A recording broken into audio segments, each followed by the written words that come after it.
그들이 실로에서 먹고 마신 후에 한나가 일어나니라. 그때가 제사장 엘리는 여호와의 전 문설주 곁 의자에 앉아 있더라.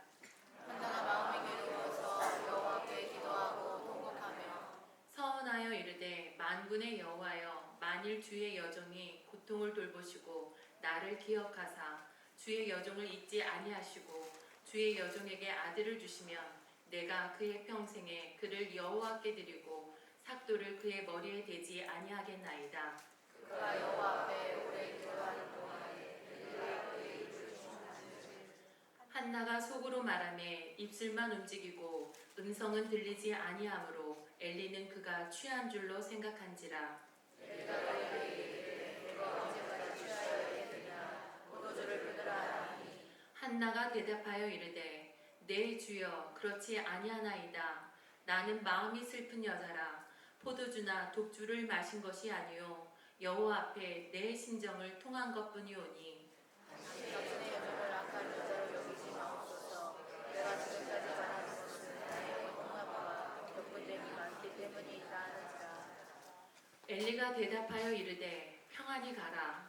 이스라엘의 하나님이 내가 기도하여 구한 것을 허락하시기를 원하노라 하니, 이르되 당신의 여종이 당신께 은혜 있기를 원하나이다 하고 가서 먹고 얼굴에 다시금 근심의 빛이 없더라. 아멘. 사랑과 은혜의 하나님, 오늘도 우리에게 말씀을 들을 수 있는 복된 시간을 허락하심에 감사합니다. 사무엘상 1장 9절에서 18절의 말씀을 통해 눈물의 기도를 들으시고 응답하시는 하나님의 마음을 배우고자 합니다. 한나의 고통 속에서 함께 하셨던 하나님께서 오늘도 우리의 삶 속에서 여전히 살아 역사하심을 믿습니다.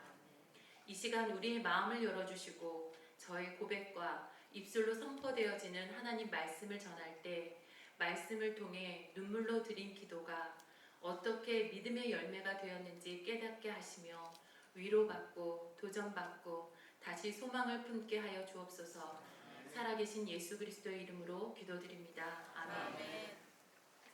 네, 사랑하는 성도 여러분, 5월은 지금 오늘이 벌써 마지막 주일입니다.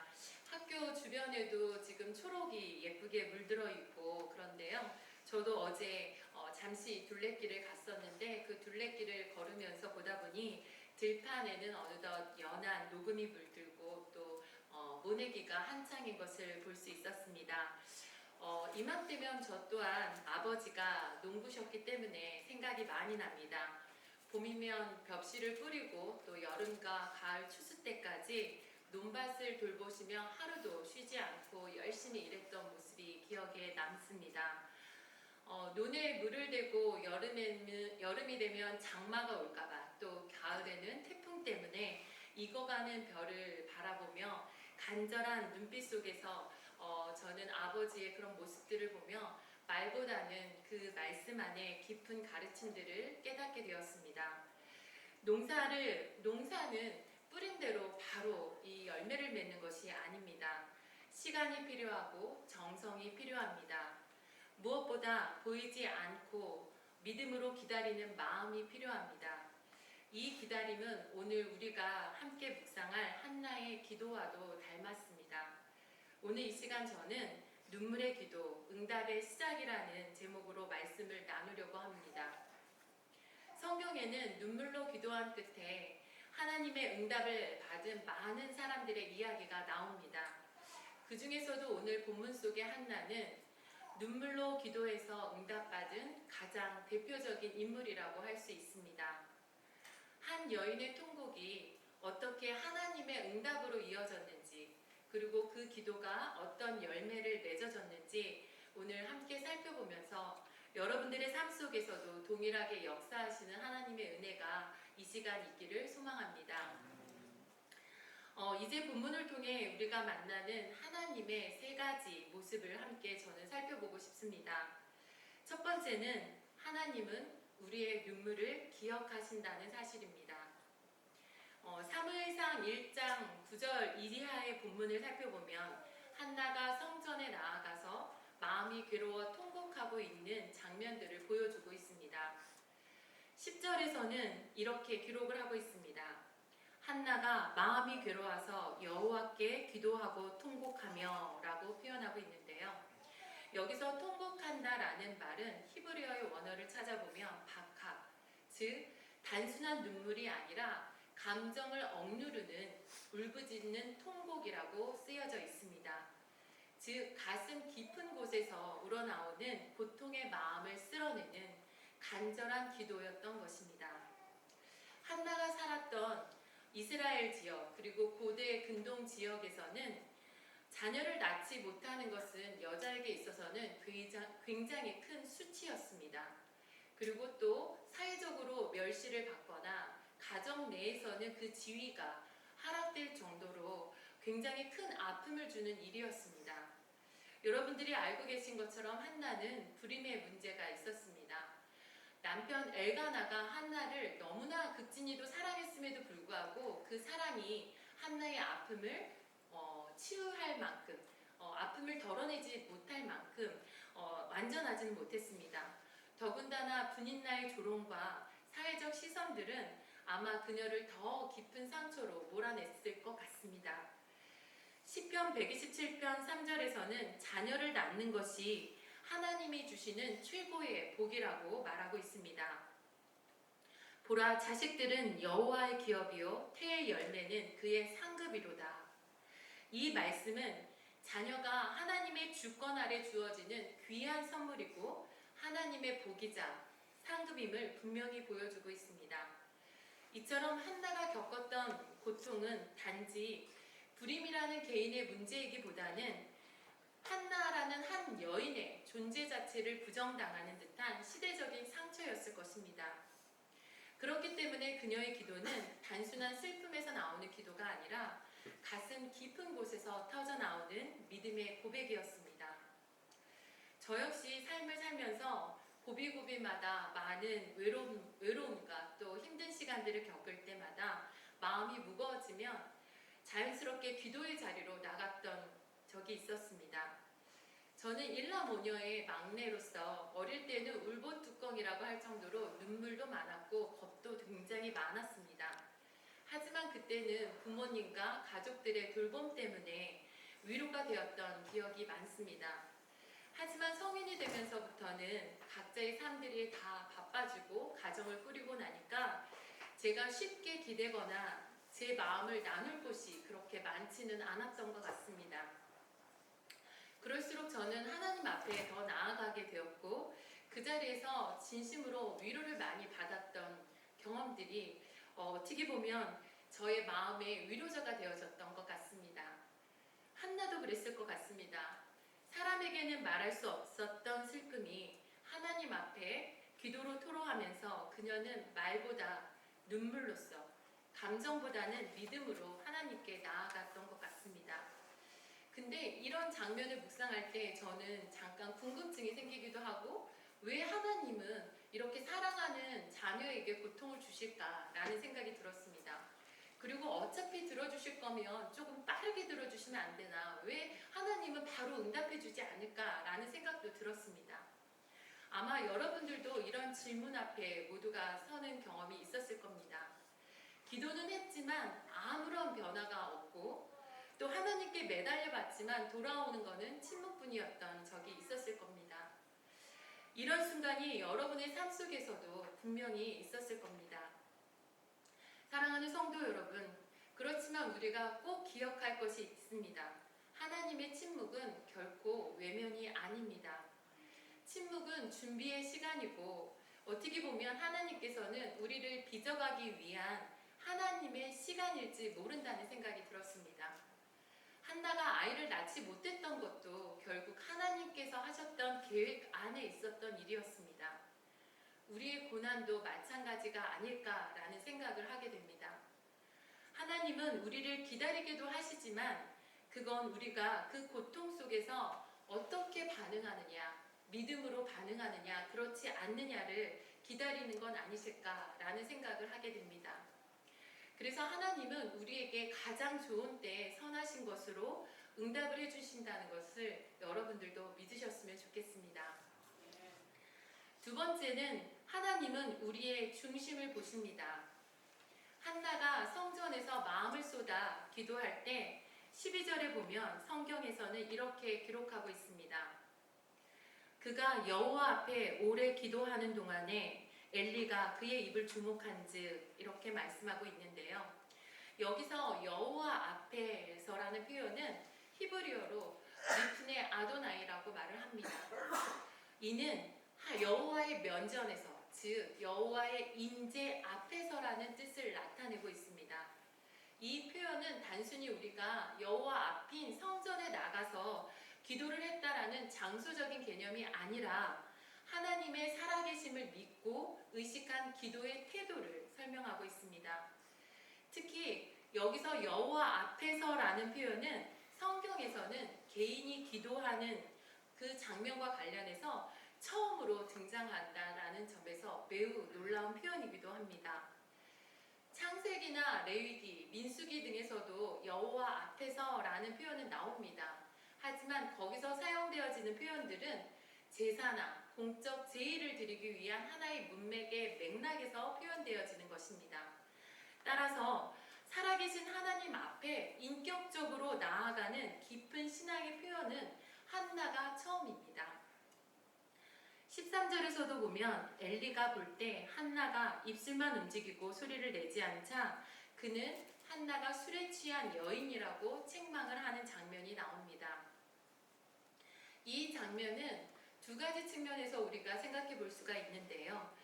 엘리 제사장의 영적 분별력이 떨어져 있음을 보여줄 뿐만 아니라 시대적으로 이스라엘이 영적으로 침체된 상태임을 상징적으로 나타냅니다.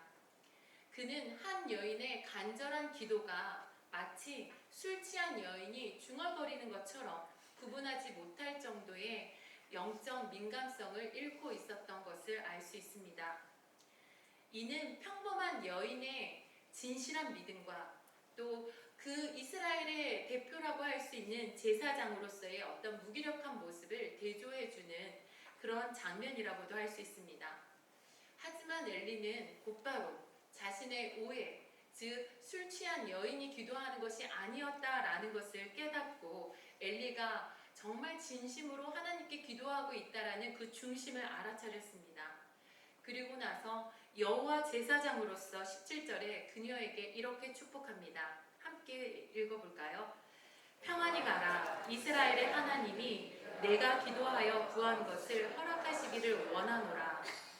네, 여기서도 흥미롭게 성경 전체를 찾아봐도 제사장이 어떠한 특정 예배자를 위해서 여호와의 복으로 직접 축복을 빌어준 장면은 이 장면이 유일한 사건이라고 합니다.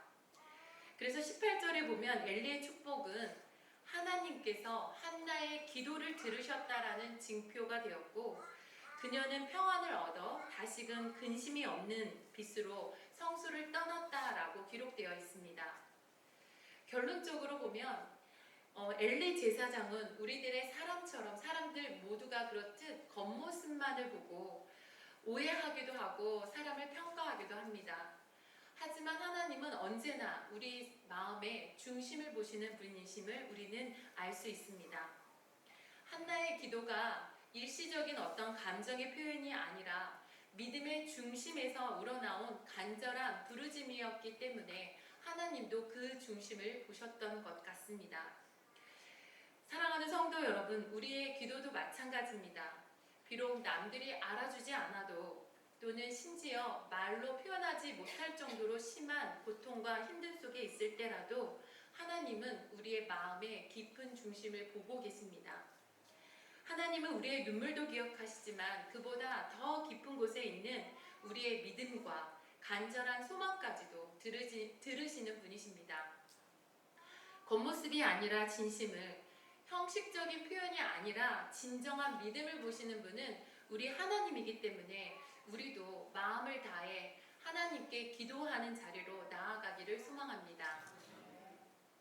세 번째는 하나님은 우리의 기도에 응답하십니다. 한나 그녀의 통곡은 단지 아이를 얻는 것에서 그치지 않았습니다.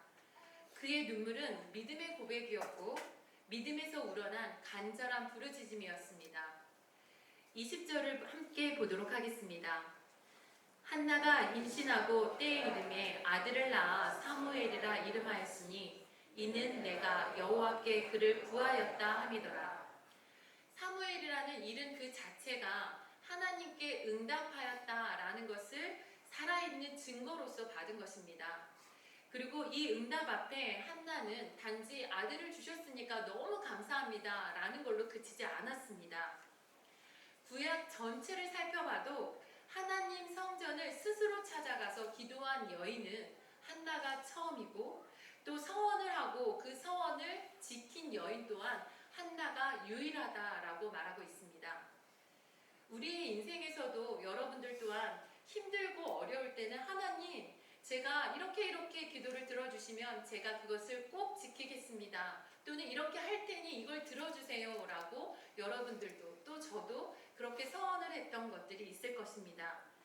그러나 시간이 지나면, 그리고 간구하던 것들이 들어지면, 이루어지고 나면 우리는 언제 내가 그런 서원을 했는지 잊어버리기도 하고, 또는 그것이 아무렇지 않게 여길 때도 있습니다. 하지만 한나는 그렇게 하지 않았습니다. 하나님께 드린 서원을 끝까지 지켜냈고, 자신의 아들이 젖을 떼고 난 후에 바로 하나님께 드리는 놀라운 결단을 했습니다. 이 결단을 통해서 어떻게 보면 사무엘은 이스라엘의 영적 지도자가 되었고, 사사시대에서 왕정시대로 넘어가는 데 있어 하나의 전환점을 이루는데 하나님의 도구로서 귀히 사용되어졌음을 우리는 알 수 있습니다. 저도 예전에 공부를 다시 시작할 때 사회복지라는 공부를 하면서 굉장히 많은 기도를 했습니다. 특히 모두가 반대하는 공부였고, 또 그런 상황에 나이가 더 많은 나이에 다시 사회복지를 공부할 때 너무나 상황적으로도 여러 가지가 힘든 상황이었습니다. 그럴 때 정말 하나님께 기도를 했던 것 중에 하나가, 하나님, 제가 이렇게 공부하는 건 제가 저를 위해서 하는 게 아니라 하나님 나라를 확장하는데 정말 쓰임받고 싶습니다. 그러니 제가 이 공부를 끝낼 수 있도록 하나님 상황을 살펴주시고, 또 경제적으로 어렵지 않게 해주시고 하시면 제가 정말 하나님 일을 하는데 복음의 통로가 되겠습니다 라는 기도를 굉장히 많이 했던 것 같습니다. 그 덕분에 하나님께서는 제가 다시 학부, 석사, 박사를 하는 동안에 정말 순탄하게 모든 걸 마칠 수 있도록 하나님이 은혜를 주셨고, 그리고 감사하게 또 기독대학에 제가 몸을 담을 수 있는 그 기회를 주셨습니다. 그런데 학교 생활을 하면서 제가 그 당시에 서원했던 것들은 저도 잊어버렸던 것 같습니다. 그런데 학원 복음화를 하면서 한 해 한 해 지나면서 어느 순간 제가 아이들에게 복음을 전하고 저를 통해서 세례받는 아이들이 많아지기 시작했습니다. 근데 그때까지만 해도 몰랐는데 한 교수님께서 저한테, 교수님이 복음을 전하는 이런 은사가 있는 것 같아요 라는 말씀을 해주셨을 때 순간 쾅 하고 뭔가 울림이 왔어요. 아, 맞아, 내가 예전에 그렇게 공부할 때 하나님 나라의 복음의 통로가 되겠다고 이렇게 기도를 하고 열심히 했었는데, 그거를 내 사명을 잊고 나는 당연히 내가 이 일을 왜 하는지, 그냥 아이들에게 그냥 복음 전하는 게 이렇게 했던 건 아닌가라는 마음에 굉장히 회개하고, 또 한편으로는 감사가 넘쳤습니다. 하나님이 나를 통해서 이렇게 아이들을 만나게 하고, 또 그 아이들이 저를 통해서 또 세례를 받지 않겠다는 아이들까지 또 제가 상담을 하고, 제가 잡고 기도를 하고, 이렇게 마음에 품고 며칠을 기도하다 보면 그 아이 마음이 바뀌어서 교수님, 저 세례 받을게요 하고 이렇게 결단하는 그런 아이들이 계속적으로 늘어났고, 지금도 어떻게 보면 저희 학부에서는 제가 유일하게 가장 많은 아이들을 전도하고 있습니다. 그런 면을 볼 때 하나님이 또 이렇게 쓰시는구나, 하나님은 정말 그 기도를 응답해 주시는구나 라는 걸 저희 삶을 통해서도 저는 너무나 많이 깨닫게 됩니다. 그래서 여러분들도 우리가 일상에서 기도할 때 하나님의 뜻을 이루는 중요한 통로가 될 수 있다는 것을 기억하셨으면 좋겠습니다. 왜냐하면 하나님은 기도에 반드시 응답을 하시기 때문입니다. 때로는 기다리기도 하시고, 때로는 우리가 이해할 수 없는 상황을 지나게도 하시지만, 하나님의 응답은 우리의 시간표에 초월해서 그 이상의 선한 뜻 안에서 가장 완전하게 이루십니다. 성경 속에서도 여러 인물들의 삶을 통해서 하나님이 응답하심을 반복해서 보여주고 계십니다. 창세기 25장 21절에서도 보면 이삭이 그의 아내가 잉태하지 못함으로 그를 위하여 여호와께 간구하매 여호와께서 그의 간구를 들으셨으므로 그의 아내 리브가가 잉태하였다라고 기록되어 있습니다. 이삭의 아내 리브가도 자녀를 얻지 못해 간절히 기도했을 때 에서와 야곱을 쌍둥이로 주셨습니다.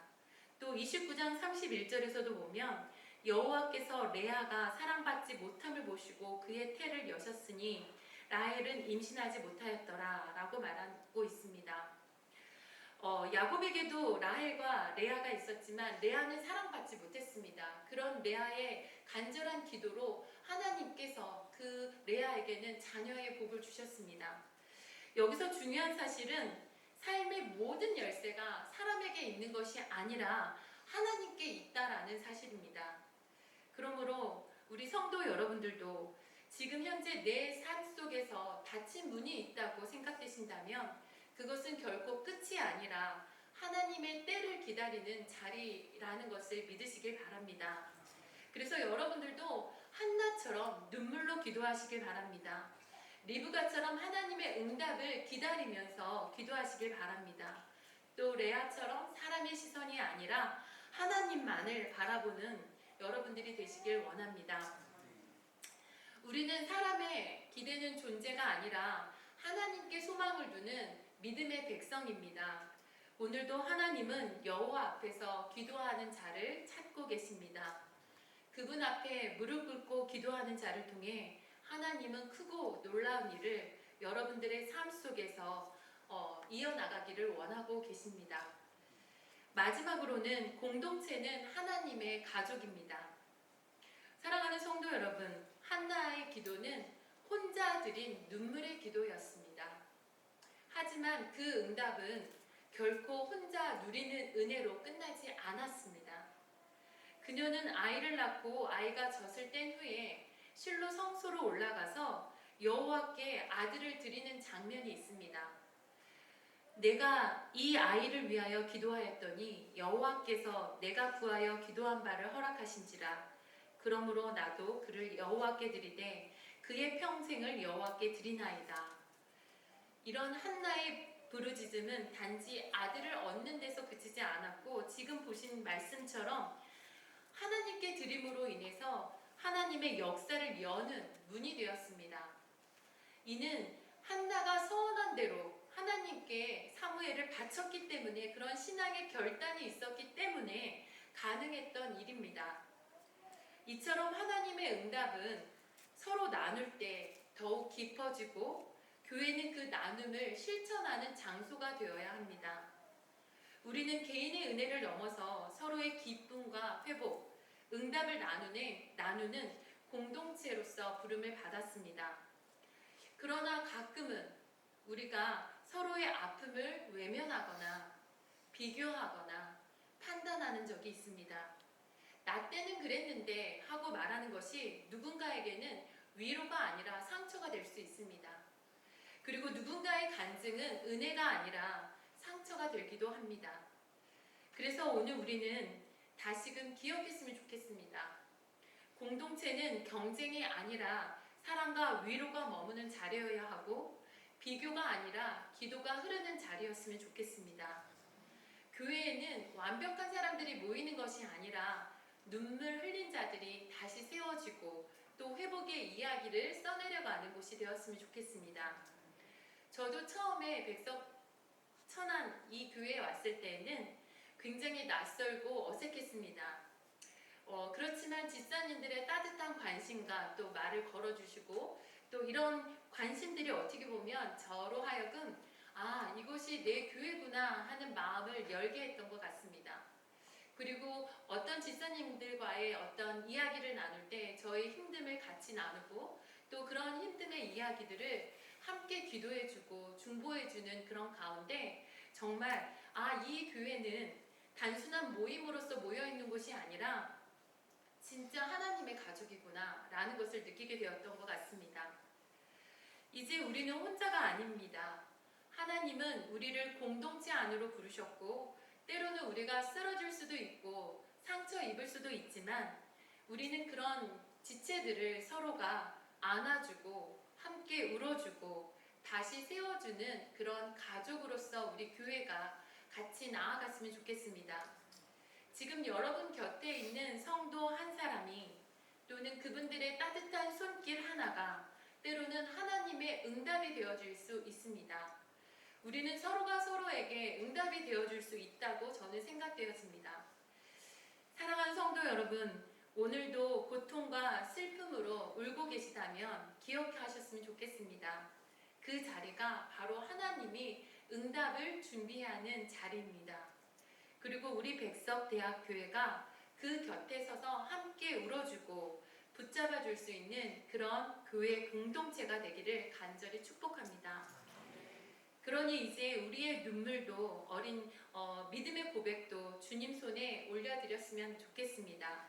우리는 여전히 하나님 손 안에 있고 또 지금도 하나님은 우리들의 삶을 위해서 열심히 일하고 계십니다. 이제 여러분들과 함께 내게 허락하신 시련을 통해 라는 찬양을 부르면서 우리 삶 속에서 역사하시는 하나님을 믿음의 눈으로 바라보면서 나아가도록 하겠습니다.